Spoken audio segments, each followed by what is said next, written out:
स्वार्थी है, अपने स्वार्थ के लिए किसी भी परिस्थितियों से गुजरने में कोई गुरेज नहीं करते। ये देवता अपने स्वार्थ के लिए विष्णु की ग्रीवा काटते थे।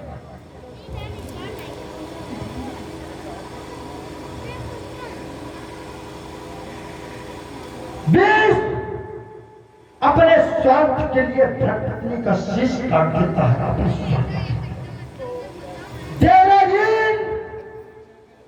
अपने स्वार्थ के लिए देवगुरु पर प्रतिष्ठित विश्वरूप का शीश काट देते हैं। अपने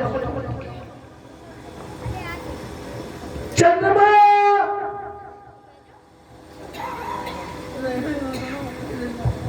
न जाने कितने अपराध करता है अपने स्वार्थ के।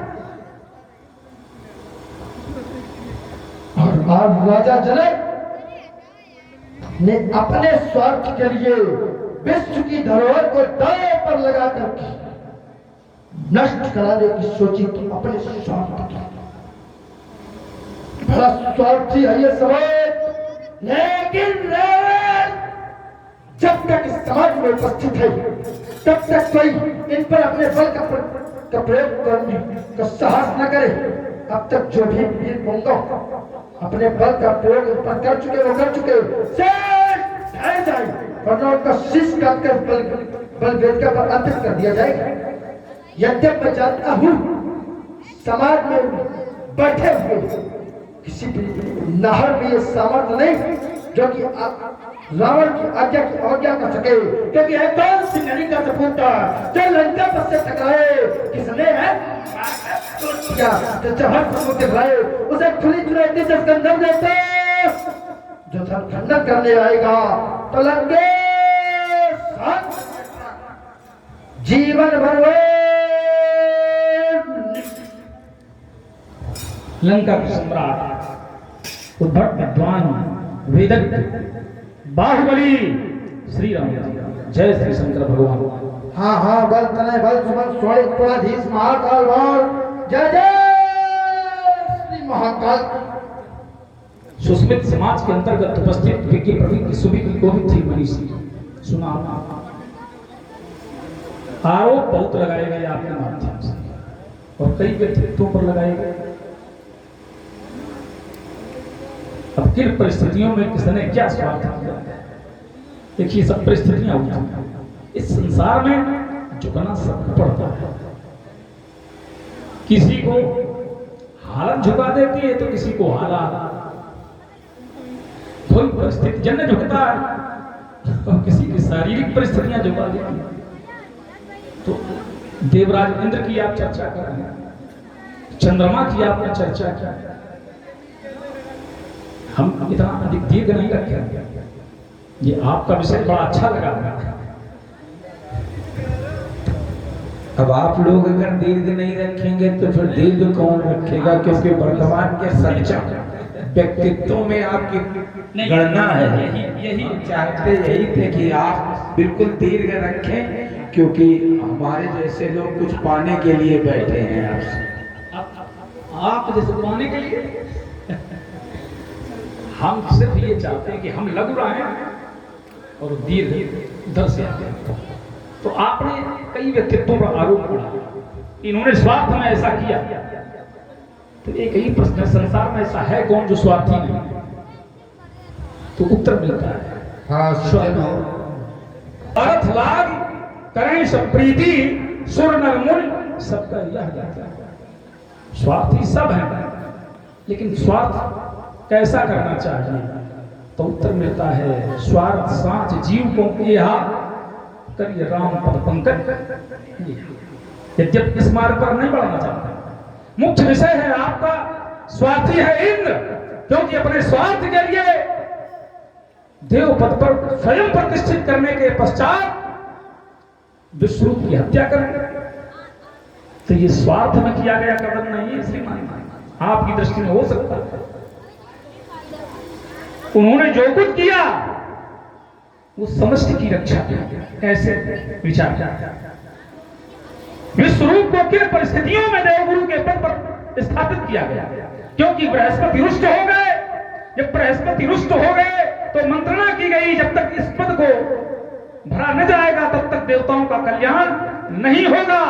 तो सबके सुझाव को मानते हुए कि उस समय त्वष्टा के पुत्र विश्वरूप सर्वश्रेष्ठ तपस्वी हैं और देवताओं की रक्षा में सक्षम है, इसलिए देवगुरु के पद पर विश्वरूप को स्थापित किया गया। लेकिन देवगुरु के पद पर आसीन होकर के विश्वरूप ने देवताओं की उन्नति की, लेकिन देवताओं की उन्नति के साथ साथ देवताओं के वैरी, जिनसे देवताओं का विरोध है, जिनके कारण इनको देव पद मिला, तो इन्होंने दैत्यों के भी उत्थान के लिए कुछ कार्य करना आरंभ कर दिया, इसलिए उनका वध किया गया। तो ये स्वार्थ नहीं है कि राजधर्म है। राजधर्म का पालन करते हुए इंद्र को ये निर्णय लेना पड़ा। हाँ, एक बड़ी अच्छी बात आपकी आई, चंद्रमा ने जो किया है, तो अब उसके विषय में अधिक न कहते हुए इतना कह दिया जाए, उसको अच्छा नहीं माना गया उस कृत्य को, तो उसको एक दंड मिल चुका है कि सो परनार लीलार गोसाई तजो चौथ चंदा, इतना बड़ा दंड। तो दंडित की हुए अपराधी के ऊपर फिर विवेचना करना ये धर्म नहीं है। किसी भी अपराधी के अपराध की विवेचना होने के बाद उस पर अभियोग लगा करके उसको दंडित किया जाता है। जब दंडित हो चुका है, अर्थात निर्णय हो चुका है, तो फिर उस पर टिप्पणी कोई उचित नहीं। हाँ, राजा जनक के ऊपर आप टिप्पणी कर रहे हैं कि राजा जनक स्वार्थी है, ये हमें थोड़ा सा लगा, क्योंकि राजा जनक जैसा व्यक्तित्व स्वार्थी हो सकता है, ये हमें उचित नहीं लगा। क्यों? संसार में जनक का जीवन ठीक ऐसे है जैसे जल में कमल रहता है, जल में रहते हुए भी वो जल में लिप्त नहीं होता। इसलिए श्रीमान जी जनक के ऊपर टिप्पणी उचित नहीं, क्योंकि जनक ने अपने जीवन में जो भी किया वो स्वार्थ के लिए नहीं किया, हमेशा परमार्थ में ही तत्पर थे। अब आपकी जो भी टिप्पणी इस पर अपेक्षा होगी, हम हृदय से सुने। आपने कहा स्वार्थ का सिद्धांत है, स्वार्थ लाग करे सब प्रीति, सुंदर मन सबका ये रीति। अपने स्वार्थ में इतने अंधे हो जाओ कि दुर्गर्मा तक का ध्यान न रखा जाए, ये स्वार्थ है। राजा जनक स्वार्थ में इतना अंधे कि देवों के देव महादेव के पावन पिनाक पर आधारित होकर निर्णय ले रहा, अपनी कन्या के परिक्रांत संस्कार के लिए अपनी, और स्वार्थ नहीं होता जहां अपने और अपनों के लिए जो कर्म किया जाए वही स्वार्थ।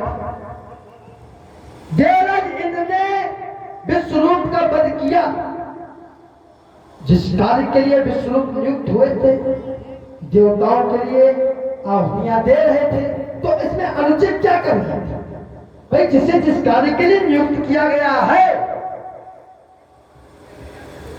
अपना कार्य कर रहा है, तो इसमें अनुचित क्या है? हाँ, विश्वरूप के 3 मुख थे, अलग अलग मुखों से अलग अलग आहुतियां दे रहे थे। एक मुख से देवताओं को, एक मुख से दैत्यों को आहुतियां देकर अपने मातृ पक्ष को सबल बना रहे थे, और एक मुख से स्वतः के लिए आहुतियां दे रहे थे। तो इसमें वो अनुचित क्या कर रहा है? देवराज इंद्र ने उसे उसका वध किया तो केवल अपने स्वार्थ के लिए कि मेरे देवताओं का है। जहां अपना और अपने लग जाते हैं वही स्वार्थ है। और राजा जनक भी यही कर रहा है, विश्व की धरोहर को नष्ट कराना अपने स्वार्थ के लिए, जबकि ये है कैसे? देवराज इति ख्यातो निमित्त ज्येष्ठो महीपति न्यासो एवं तस्य भगवान हस्ते दत्ता मात्रा। यह धनुष राजा जनक के पूर्वज देवराज को धरोहर के रूप में भगवान शंकर ने दिया। वो धरोहर समय आने पर वापस ली जा सके, तो उस धरोहर को नष्ट कराने का अधिकार राजा जनक को है, तो कैसे अल्प विराम के साथ उत्तर की अपेक्षा करें। बढ़िया बात। देखो श्रीमान जी, आपने बड़ी अच्छी बात रखी कि राजा जनक अपनी बेटी के लिए ऐसा कर रहे हैं, तो हृदय से स्वीकार करने योग्य बात है। बेटी कहने में तो अपनी है, बेटी कहने में तो अपनी है, लेकिन सच्चाई ये है, बहुत संक्षिप्त लोग कहते हैं बेटी पराया। तो बेटी को कहने भले कोई कह दे कि अपनी है। देखिए, बेटी समाज का वो अंग है जिस पर किसी का अधिकार नहीं है। वो किसी की माँ है, किसी की पत्नी है, किसी की बहू है। नारी के जितने रिश्ते हैं इतने किसी के नहीं हो सकते। नारी के जितने रूप हैं इतने कोई रख नहीं सकता। इतनी भूमिकाओं में कोई अपने आप को सिद्ध नहीं कर सकता। तो इसलिए बेटी को केवल अपने से संबंधित कर देना, अपने से सीमित कर देना, उसका सीमांकन कर देना, उसको सीमित कर देना है, उसकी व्यापकता पर चोट है। इसलिए श्रीमान जी, राजा जनक अगर बेटी के लिए कर रहे हैं तो इससे बड़ा परमार्थ हो नहीं सकता, क्योंकि समाज का सृष्टि यज्ञ है। सृष्टि यज्ञ के संचालन के लिए बेटी का दान, कन्यादान ये बात है। हाँ, विश्वरूप की आपने चर्चा की। 3 मुख, पहला कपिंजल अर्थात पपिया, जिससे सोम रस का पान करते थे, उसके कटने से बना कपिंजल पपिया नाम का पक्षी। दूसरे से किलबिट मानी गौरैया। तीसरे से सभी लोग जानते हैं, अधिक कहने की आवश्यकता नहीं। 3 मुखों से 3 पक्षी जन्मे। क्यों? क्योंकि यहां विश्वरूप ने एक त्रुटि की। जो देवगुरु के पद पर स्थापित था, तो देवताओं की उन्नति के लिए उसे स्थापित किया गया। मात्र पक्ष उसका व्यक्तिगत कर्म है। राज सत्ता का दुरुपयोग करते हुए यदि वो मात्र पक्ष को सबल कर रहा है तो राजधर्म से उसका अपराध है, राजधर्म से उसकी बेईमानी है। क्योंकि देवगुरु बन करके उसे देवताओं के उत्थान के लिए लगाया गया और आहुतियां दे रहा है, साथ में दैत्यों को, मात्र पक्ष को सबल कर रहा है। ध्यान रखो, पद पर रहते हुए व्यक्तिगत जीवन का महत्व नहीं होता। जैसे एक राजा के परिवार में एक सामान्य व्यक्ति के परिवार में अंतर होता है। इसलिए आपकी दृष्टि में इंद्र का ये कार्य स्वार्थ में समझ में आ सकता है, लेकिन हमारी दृष्टि में इंद्र का ये कार्य स्वार्थपूर्ण है।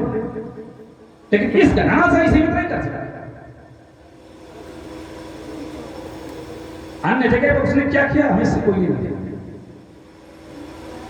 इस गणना पर इंद्र का पक्ष मजबूत है। यहां विश्वरूप ने त्रुटि की है, पद के साथ धोखा किया है, इसलिए उनका वध उचित था, वध किया गया है। वर्तमान में भी जो भी अपने पद से उचित निर्णय नहीं लेगा, उसे पद या तो छोड़ना पड़ेगा या खुद मिटना पड़ेगा। इसलिए स्वाभाविक रूप से जिस पद पर उसको नियुक्त किया जाए उसका पालन करना उसका धर्म है, और वहीं से बिल्कुल तो विश्वरूप अपने धर्म का पालन निरंतर कर रहा है। उसका कार्य है देवताओं को सबल बनाना, देवताओं के लिए आहुतियां देना। वो विश्वरूप पूर्ता कर रहे हैं तो स्वतः के लिए और मात्र शक्ति के लिए। कोई कार्य कर रहा तो उसमें अनुचित क्या? भाई जिस कार्य के लिए नियुक्त किया गया वो कार्य कर रहा। आपने एक बात छोड़ी, अच्छा लगा। एक से गौरैया, एक से पपिया और तीसरे से तीतर।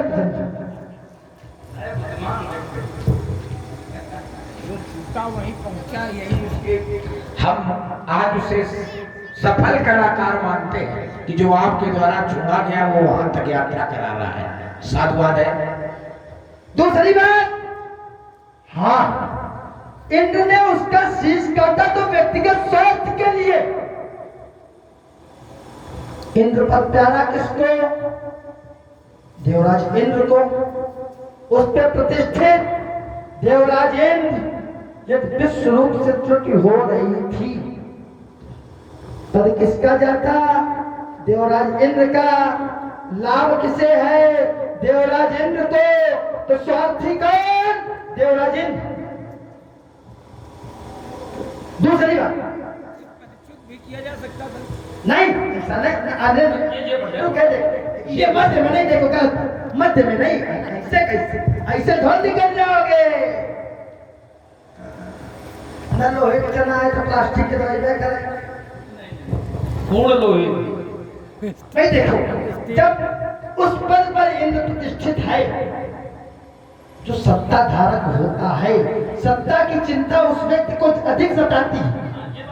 आपने कहा नारियों के कई रूप हैं, आप जिनकी प्रशस्त में खड़े हैं, वर्तमान में लोग बड़ा पीड़ा उठाए घूम रहे हैं, नारी सशक्तिकरण, यही सत्यता।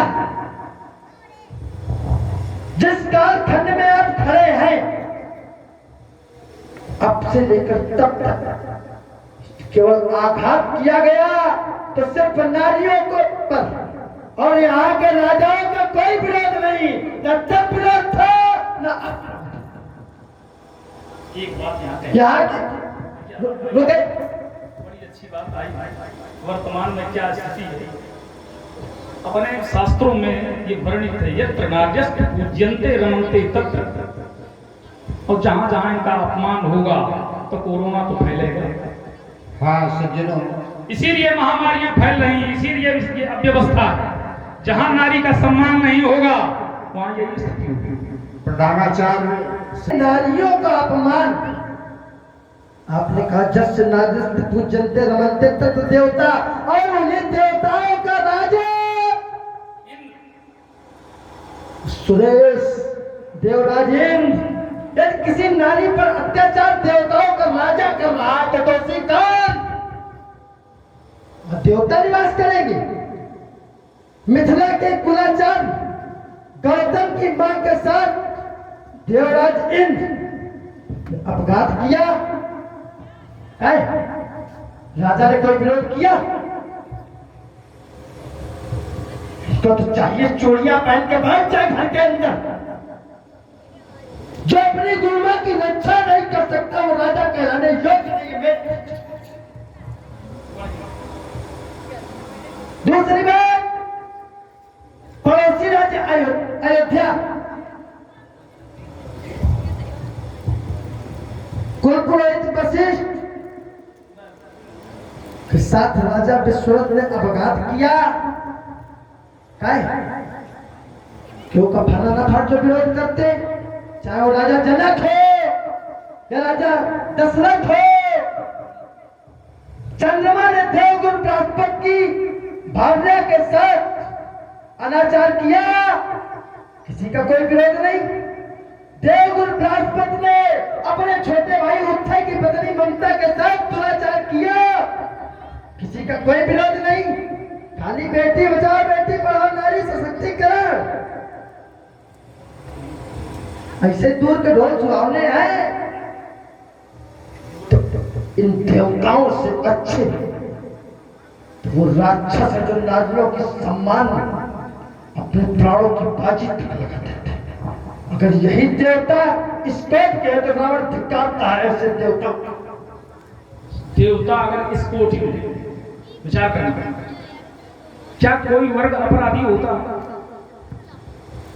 अपराधी की कोई जाति होती? केवल 2-3 व्यक्तियों के अपराध के कारण पूरे वर्ग को दोषी ठहरा देना क्या उचित है? इंद्र का अपराध तुम्हें याद है, चंद्रमा का अपराध तुम्हें याद है, लेकिन भगवान शंकर का त्याग याद नहीं है। संसार को बचाने के लिए जो हलाहल विष का पान कर गया, उनका तुम्हें त्याग याद नहीं है। वो भी तो देवता है, और साधारण देवता नहीं, देवों के देव महादेव। दो छोड़ दें, एक नहीं केवल दो छोड़। भाई अपराधी ये आवश्यक नहीं कि यदि अपराध राजा का है तो अपराधी केवल राजा ही हो ना।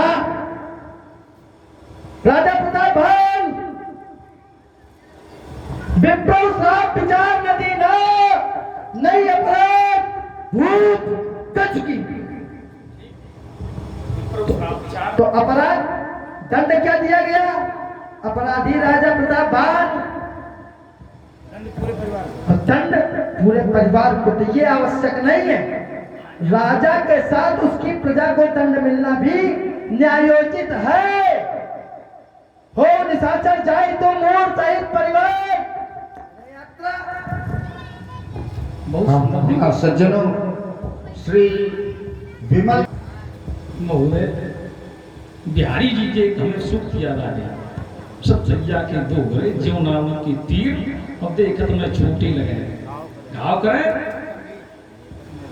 ये इस व्यक्तित्व पर ये फिट बैठता बिल्कुल सटीक है। बड़ी अच्छी चोट की आप और बड़ा हमें अच्छा लगा। अनेकानेक व्यंग्यमान छोड़े गए।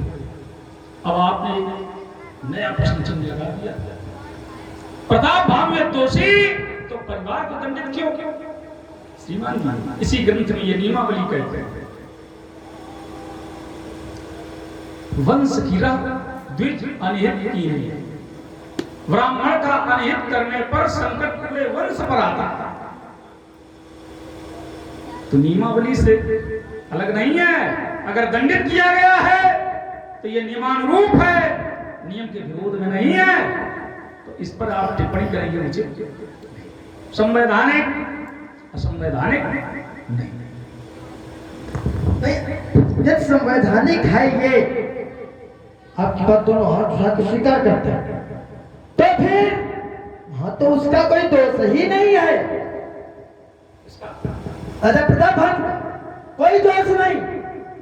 विप्र श्राप विचार नदी ना आकाशवाणी होती है, नहीं अपराध भूत कच की कर्म कैसे है जहां लग कहे पुराण सुख एक एक समझे।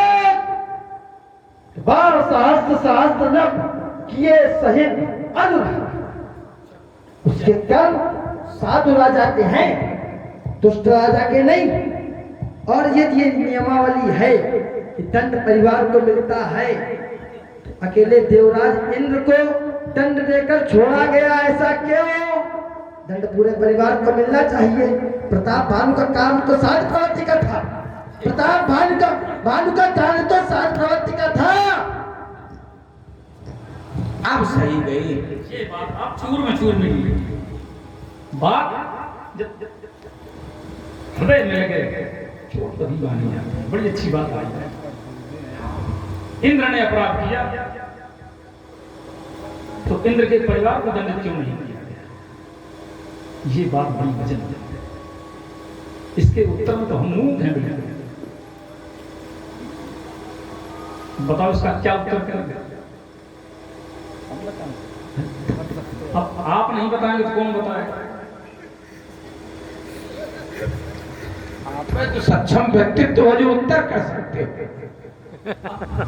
अगर सक्षम व्यक्तित्व ये कहेगा हम उत्तर क्या कहेंगे, अब सही तो समस्या खड़ी हो जाएगी।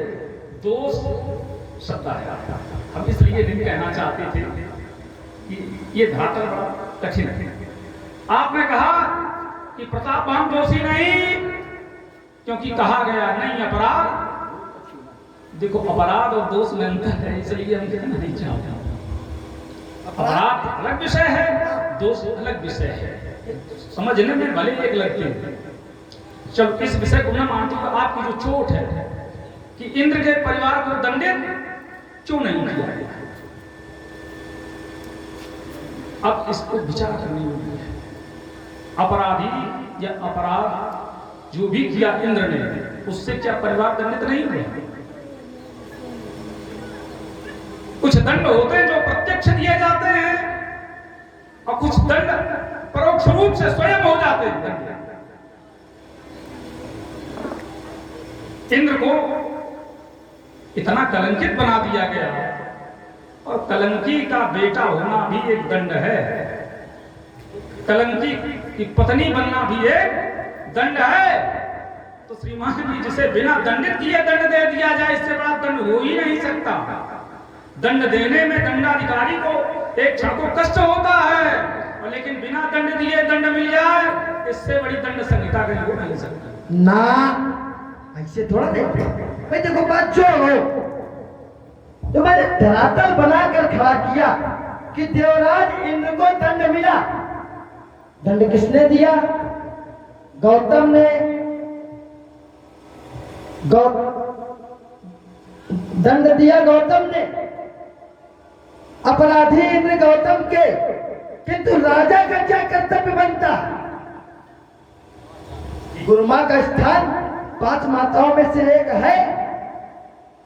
किसी की माँ की लाज लूट रही हो और पुत्र सोचे पर उसी ने दंड दे दिया, हम आए थे, ये उसके नाम का माला घुमाए, ये उचित नहीं है भाई। दंडाधिकारी का न्यायोचित दंड देने का, और जो दंड दिया भी गया, इसीलिए कहता हूं कि बड़े स्वार्थी ये देवता, उसको भी बांटते घूमते हैं।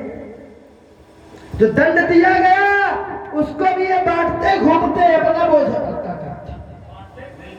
हाँ, देव नहीं रुके, ऐसे नहीं। देवराज इंद्र को ब्रह्महत्या लगी, किसे दी गई? नारियों को, वृक्षों को, पृथ्वी को, जल को। देवराज इंद्र के शरीर पर भग हुए किसे दिए गए? मोर को। अपना दूसरे पे थोपो, यही तो करते चले आए। यही राजा जनक कर रहा है कि अपने कार्य की सिद्धि के लिए भगवान शंकर महादेव के पांव पिलाक का खंडन करा। बढ़िया बात आपने रखी, लेकिन एक बात कह करके अपनी बढ़िया बात को आपने घटिया किया। ब्रह्म हत्या को बांटा गया, लेकिन जो भगचिन्ह थे वो नहीं बांटे। समझो, वो इंद्र को ही झेलना पड़ा।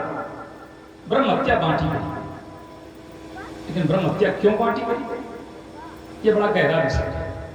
मानो 2 क्षण का समय देंगे भाई। देवराज इंद्र के जो भगचिन्ह थे उनको देवराज इंद्र ने मोर को दे दिया। जिस समय राजा मरुत के यज्ञ में रावण का पदार्पण हुआ, सभी अलग अलग रूप रखकर भाग गए, देवता छिप गए। बाद में सबने कुछ ना कुछ दिया, तो देवराज इंद्र ने जो उनके शरीर पर 1000 भाग थे,